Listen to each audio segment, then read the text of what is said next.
समझ में आए। If you know about the Chinese bamboo, I know बहुत सारे लोगों को इसके बारे में पता होगा। तो ये हमको एक बहुत ही पावरफुल लेसन सिखाता है अबाउट पेशेंस एंड स्टेबिलिटी।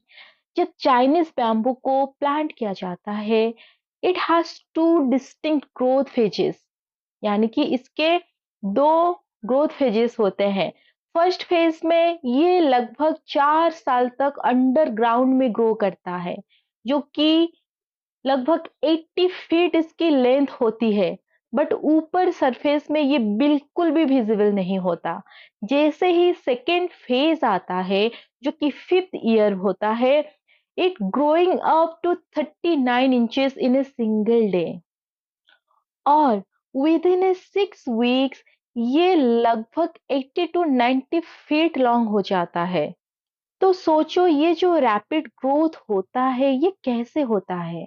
तो ये होता है because of its strong root system, जो कि ग्रो होने में 4 साल इसको लग जाते हैं। एंड वही रीजन के चलते बैम्बू को वो नेसेसरी सपोर्ट एंड स्टेबिलिटी मिलती है कि ये सतह पर आते ही इतना इसका ग्रोथ हो पाता है।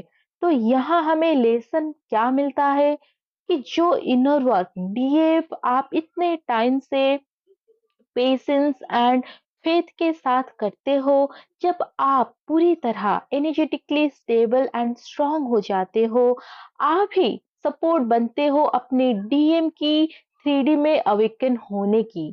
अगर आपने खुद के ऊपर अच्छे से काम किया हो, देन कॉन्ग्रेचुलेशन, ये टाइम आपके डीएम के अवेकनिंग का है। अभी भले ही आपको ये विजिबल नहीं हो रहा है, बट इट इज हैपनिंग। वैसे जैसे डीएम को कोई क्लू नहीं होता जब आपकी अवेकनिंग प्रोसेस चल रहा होता है, जब आप इतनी सारी हीलिंग करके पूरी तरह से एक डिवाइन फेमिनाइन बनते हो, उस समय क्या होता है, वो सारी चीजें बस वो एनर्जेटिकली महसूस कर सकते हैं।